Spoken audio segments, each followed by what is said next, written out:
다음 대통령 선거는 2027년 3월에 진행이 됩니다. 자, 그런데 어제 더불어민주당의 한 조직이 행사를 열었는데 그 자리에서 다음 대선에서 이재명 시대를 엽시다 이렇게 강조한 인물이 있습니다. 이렇게요. 들어보시죠.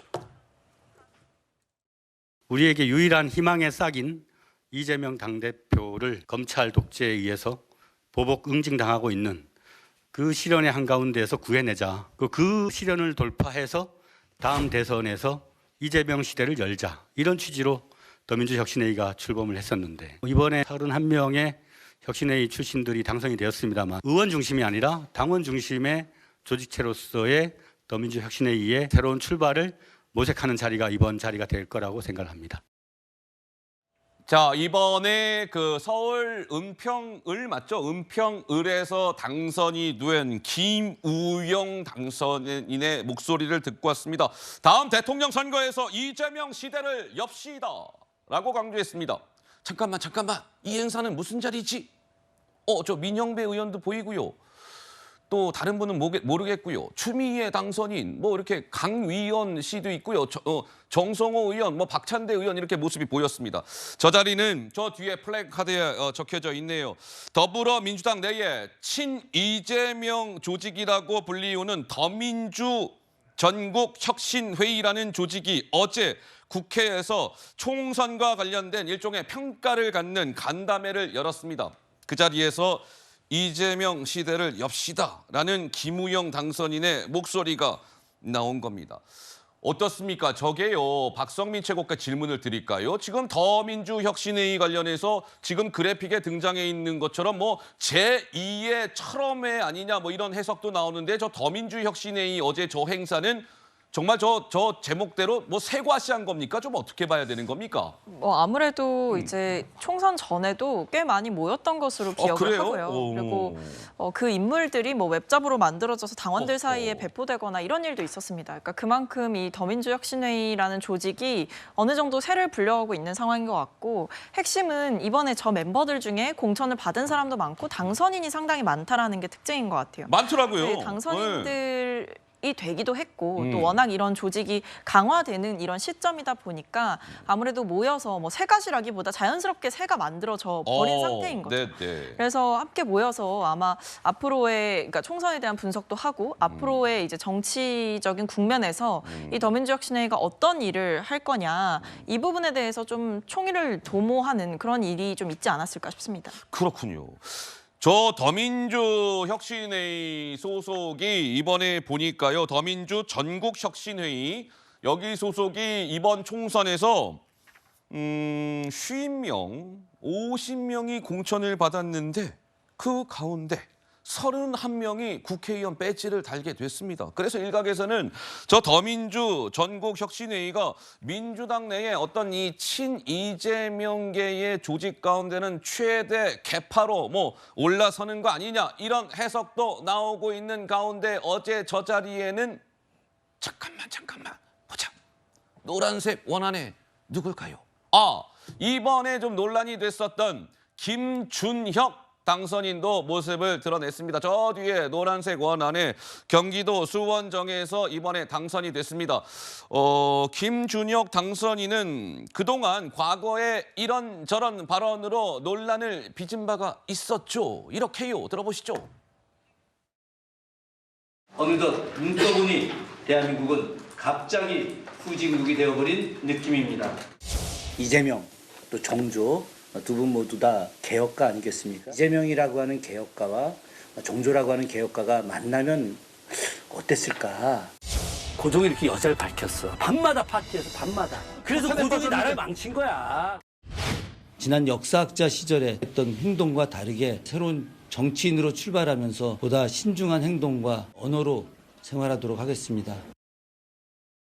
근데 어제 저 자리에서 이런 일이 있었습니다. 저 강위원이라는 이재명 민주당 대표의 정무특보가 어제 저 행사에서 이거 저 김준혁 당선인 말이에요. 우리를 끝까지 긴장시킨 인물입니다. 라고 얘기하면서 역사학 특강을 한번 들어보겠습니다. 우리가 김준혁 당선인으로부터 하여금 역사학 특강을 한번 들어보죠라고 하니까 주변 사람들이 와 박수 환호가 울려 퍼졌고 김준혁 당선인은 마이크를 잡고 이렇게 얘기를 했답니다. 언론에 무지한 탄압이라고 얘기를 했다라고 하는데 정혁진 변호사님 한 말씀 하실까요? 글쎄요, 뭐 역사학 특강이라고 말은 붙여도 실질적으로 특강의 대상은 예. 특강의 내용은 무엇일까? 허허. 제가 봤을 때 야사 아니겠습니까? 아이쿠야. 그다음에 뭐 궁중애로 그런 거 전문가라고 했으니까 아마 민주당 국회의원들 듣기에는 굉장히 재밌는 내용들로 꽉 차 있을 것 같은데 그런데 저런 특강 한 번 더 하면은 그다음엔 또 어떻게 그 폭풍을 감당할 수 있을 것인가?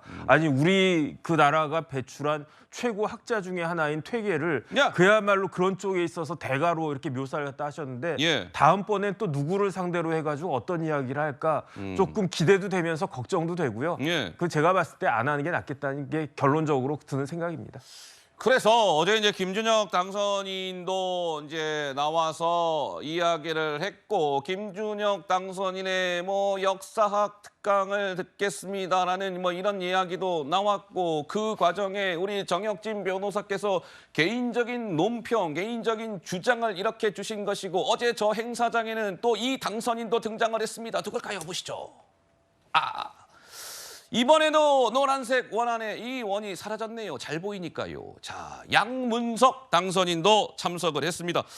양문석 당선인은 다들 아시는 바와 같이 경기도 안산갑에서 이번에 당선이 됐는데요. 양문석 당선인은 뭐 본인의 딸이 뭐 새마을 금고에서 이렇게 뭐 대출을 받아서 뭐 강남 서초구 잠원동에 있는 아파트를 사는 과정이 석연치 않다 뭐 이런 논란을 빚었던 당선인 아니겠습니까? 그러한 과정에 양문석 당시 후보는 이렇게 얘기한 바가 있었습니다. 들어보시죠. 어디다가 한동훈이 양문석을 고소한다고요?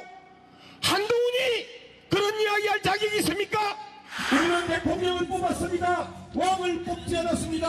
왕 노릇하는 윤석열 정권 심판해 주십시오. 헌법 실수 철저하게 경계했어야 함에도 불구하고 놓치고 허용했습니다. 그 대가가 참혹할 만큼 처절했다고 저는 생각을 합니다. 편법과 실수가 없는 정치인 되도록 하겠습니다. 자, 양문석 당선인도 어제 참석을 했고 양문석 당선인은 또 이렇게 어제 행사장에서 이야기를 했답니다. 가짜 뉴스로 여론이 조작됐다, 여론을 조작했다라고 하면서 이제 양문석 제가 이제 국회의원이 됐으니 그러한 가짜 뉴스로 여론을 조작하는 행위에 대해서 제어해 나가겠습니다. 브레이크를 걸겠습니다.라고 이야기를 했답니다. 그러자 역시 참석자들 역시 양문석 멋지다. 환호가 나왔다고 하는데 자, 가짜 뉴스로 여론 조작 언론인이신 구자홍 차장께 마이크를 넘기겠습니다. 한 말씀 하시죠. 네. 총선에 논란이 많이 됐던 이유가 무엇이겠습니까? 아무런 이유 없이 논란이 됐겠습니까? 논란의 빌미를 당사자 또는 당사자 주변 인물들이 제공했기 때문에 총선에 뜨거운 이슈가 된 거 아니겠습니까? 저는 두 당선인이 당선되자마자 한 말을 지켜야 된다고 생각합니다. 김준혁 당선인 뭐라고 얘기했습니까? 예. 보다 신중한 행동과 언어로 생활하도록 하겠다라고 약속하지 않았습니까? 그 약속한 지 이제 20일도 지나지 않았습니다. 그런데 다시 역사학 특강, 야사와 다를 바 없는 그런 특강을 하시겠다고요? 이게 신중한 언행입니까? 많은 국민들이 지금 지켜보고 계십니다. 양문석 당선인 당선되자마자 뭐라고 하셨습니까? 편법과 실수가 없는 정치인이 되도록 노력하겠습니다. 이렇게 약속하지 않았습니까? 이 약속은 국회의원 임기가 시작된 이후부터 유효한 겁니까? 당선된 지금은 유효하지 않은 것입니까? 저는 양문석 당선인, 김준혁 당선인의 축하를 하기에 앞서 이분들이 앞으로 4년 동안 당선 직후 국민에게 했던 약속을 얼마나 철저하게 지키는지 그거에 따라서 두 사람의 의정활동에 대한 평가 그리고 민주당에 대한 평가 그리고 두 사람을 공천한 이재명 대표에 대한 평가가 달려있다고 생각됩니다. 예. 말은 지키기 위해서 하는 것입니다. 말을 지키지 않는 정치인이 신뢰를 받을 수 있겠습니까? 저는 두 분이 앞으로 어떠한 신중한 언행을 하실지 언론인으로서 더 열심히 지켜보도록 하겠습니다. 알겠습니다. 이제 구자홍 차장께서는 언론인으로서 이러한 생각을 가지고 있습니다. 개인적인 또 의견을 이렇게 주신 겁니다. 근데 구자홍 차장께서 가끔 이렇게 딱 이게 웅변조로 말씀하실 때 보면은 여기 귀에 쏙쏙 들어와요 내용들이. 예. 멋있습니다 우리 구자홍 차장님.